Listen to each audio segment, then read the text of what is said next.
Hi friends, നമ്മൾ ഇന്നിവിടെ പുതിയൊരു വിഭവമായാണ് എത്തിയിരിക്കുന്നത്. മീനില്ലാതെ എങ്ങനെ നമുക്കൊരു മീൻകറി ഉണ്ടാക്കാം. എല്ലാവർക്കും ഇഷ്ടപ്പെടും. അപ്പം ഞാനിന്ന് മീനില്ലാതെ എങ്ങനെയാണ് നമ്മൾ ആ ഒരു മീൻകറി ഉണ്ടാക്കുക എന്നുള്ള റെസിപ്പി നിങ്ങൾക്ക് പരിചയപ്പെടുത്തി തരാം. ഞാനപ്പോൾ അതിന് വേണ്ടിയിട്ട് കോവയ്ക്കാണ് എടുത്തിരിക്കുന്നത്. കോവയ്ക്ക് ഞാൻ ഇതേപോലെ നീളത്തിന് അരിഞ്ഞു വെച്ചിട്ടുണ്ട്. അപ്പോൾ കോവയ്ക്ക് പകരം നിങ്ങൾക്ക് വേണമെങ്കിൽ നേന്ത്രവാഴയ്ക്ക് എടുക്കാം. അത് ഇതുപോലെ കട്ട് ചെയ്യാം. അതിനുശേഷം ഞാൻ സവാള എടുത്തിട്ടുണ്ട്. സവാള ചെറിയ സവാളയുടെ പകുതിയാണ് എടുത്തിരിക്കുന്നത്. അതുകൊണ്ട് ഇതുപോലെ കനം കുറച്ച് നീളത്തിൽ കട്ട് ചെയ്യുക. പിന്നെ തക്കാളി എടുത്തിട്ടുണ്ട്. തക്കാളി ഇതുപോലെ ചെറുതായിട്ട് കട്ട് ചെയ്ത് വെക്കുക. പിന്നെ 2 കറിവേപ്പില, പിന്നെ ഒരു ചെറിയ കഷ്ണം കൊടംപുളി, പിന്നെ പച്ചമുളക് എരിവിനനുസരിച്ച് ചേർക്കണം. ഇത് ചെറിയ മുളകാണ്, ഞാനത് ഒരു 4 എണ്ണമാണ് എടുത്തിട്ടുള്ളൂ. പിന്നെ വേണ്ടത് തേങ്ങയാണ്. തേങ്ങ ഒരു ശകലം മതി, ഇത്രയും മതി. പിന്നെ ഇതിന് വേണ്ട പൊടികൾ എന്ന് പറയുന്നത് കാശ്മീരി മുളക് പൊടി, മല്ലിപ്പൊടി, മഞ്ഞൾപ്പൊടി, ഇത്രയാണ് എടുത്തിരിക്കുന്നത്. എരിവിനനുസരിച്ചിട്ടാണ് നിങ്ങൾ എടുക്കേണ്ടത്. ഞാനിപ്പോൾ ഇവിടെ എടുത്തിരിക്കുന്നത് കാശ്മീരിയാണ്. കാശ്മീരി ഒരു 2 സ്പൂണ്, ചെറിയ സ്പൂണിൽ 2 സ്പൂണ്, 1 സ്പൂണ് മല്ലിപ്പൊടി, 1/2 ടീസ്പൂൺ മഞ്ഞൾപ്പൊടി, ഇത്രയാണ് എടുത്തിരിക്കുന്നത്. അപ്പം നമ്മുടെ കറി വെക്കാനുള്ള ചീനച്ചട്ടി ഞാൻ അടുപ്പത്ത് വെച്ചിട്ടുണ്ട്. അപ്പോൾ ചട്ടി ചൂടാകുമ്പം അതിലേക്ക് കുറച്ച് വെളിച്ചെണ്ണ ഒഴിച്ചു കൊടുക്കാം. അപ്പോൾ എണ്ണ നന്നായിട്ട് ചൂടായിട്ടുണ്ട്. അതിലേക്ക് നമുക്ക് കടുക് ഇട്ട് കൊടുക്കാം. ഒരു കുഞ്ഞു ടീസ്പൂൺ കടുകാണ്.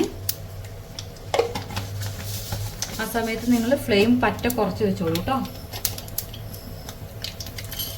ഇനി ആ ചെറിയൊരു ടീസ്പൂൺ ഉലുവ, അതിലേക്ക് നമ്മൾ നേരത്തെ വെച്ചിട്ടുള്ള കറിവേപ്പില,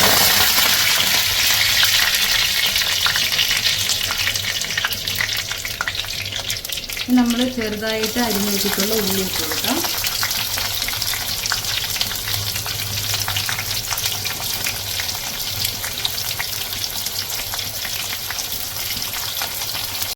കുറച്ച് പച്ചമുളക് ഇട്ട് കൊടുക്കുക.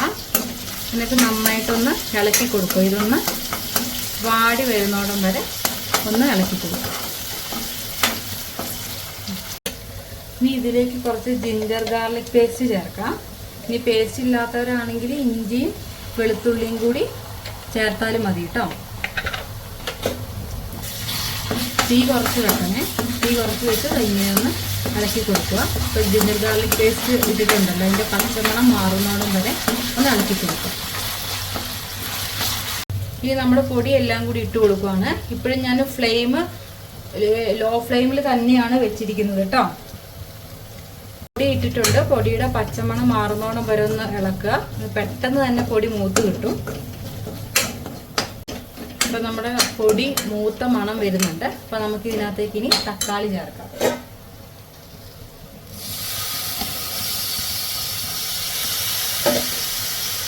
ഇപ്പോഴൊക്കെ ഞാൻ ലോ ഫ്ലെയിമിലാണ് വെച്ചിരിക്കുന്നത്. കാരണം ഹൈ ഫ്ലെയിം ആക്കിയിട്ടുണ്ടെങ്കിൽ പെട്ടെന്ന് അടി പിടിക്കാനുള്ള ചാൻസ് ഉണ്ട്.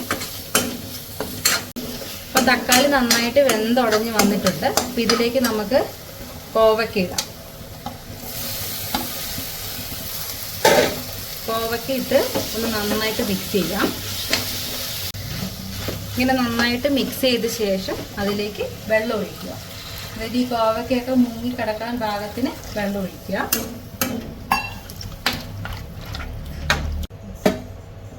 ഈ സമയത്ത് തീ കൂട്ടി വെക്കാം. എന്നിട്ട് നമ്മുടെ ഈ ചെറിയ പീസ് കൊടംപുളി ഇട്ട് കൊടുക്കുക. നമ്മുടെ കറി തിളച്ച് വന്നിട്ടുണ്ട്. ഇനി തീ ഒരു മീഡിയം ഫ്ലെയിമിലേക്ക് ആക്കിയിട്ട് നമുക്ക് അടച്ച് വെച്ച് വേവിക്കാം. ഒരു 5 മിനിറ്റ് കഴിയുമ്പോൾ ഒന്ന് തുറന്നിട്ടൊന്ന് ഇളക്കി കൊടുക്കുകയും ചെയ്യണേ. അപ്പോൾ നമ്മുടെ കറി ഇവിടെ വെന്ത് ചാറൊക്കെ കുറുകി വന്നിട്ടുണ്ട്. ഇനി ഇതിലേക്ക് നമുക്ക് തേങ്ങ അരച്ച് വെച്ചിരിക്കുന്നത് ചേർക്കാം. അപ്പം നേരത്തെ ഞാൻ തേങ്ങ എടുത്ത് വെച്ചത് കാണിച്ചില്ലേ, അപ്പം അത് ഞാൻ അരച്ചത് അതേപോലെ ചേർക്കുക. അപ്പം ഇതിലേക്ക് ഇനി പ്രത്യേകിച്ച് തേങ്ങ മാത്രം അരച്ചാൽ മതി, വേറെ ഒന്നും ചേർക്കണ്ട കേട്ടോ. നന്നായിട്ട് മിക്സ് ചെയ്യാം. അപ്പോൾ കറി ഇവിടെ ആയിട്ടുണ്ട്. അപ്പം നിങ്ങൾ ഇനി ഉപ്പ് നോക്കുക. ഉപ്പ് കുറവാണെങ്കിൽ ശകലം ഉപ്പിട്ട് കൊടുക്കുക. അതുപോലെ നമ്മൾ നേരത്തെ കുടംപുളി ഇട്ടിട്ടുണ്ടായിരുന്നില്ലേ, അപ്പം കുടംപുളി എല്ലാം ഇതിൽ പിടിച്ചിട്ടുണ്ടെങ്കിൽ കുടംപുളി എടുത്ത് മാറ്റി വെക്കുക. കാരണം പുളി കുറച്ച് കൂടുതലാണെങ്കിൽ പിന്നെ നമുക്ക് കൂട്ടാൻ കൊള്ളില്ല. കറക്റ്റ് പുളിയാണെങ്കിൽ തന്നെയാണ് ഇത് നമുക്ക് കഴിക്കാൻ വേണ്ടി നല്ല ടേസ്റ്റ് ഉണ്ടാവുക. നമ്മുടെ കറി ഇവിടെ റെഡി ആയിട്ടുണ്ട്. നല്ല ടേസ്റ്റി ആയിട്ടുള്ള കറിയാണ്. മീൻ കറിയുടെ അതേ ടേസ്റ്റ് ആണ്. എല്ലാവരും ട്രൈ ചെയ്ത് നോക്കുക. ഇഷ്ടമായിട്ടുണ്ടെങ്കിൽ ലൈക്ക് ചെയ്യുക, സബ്സ്ക്രൈബ് ചെയ്യുക.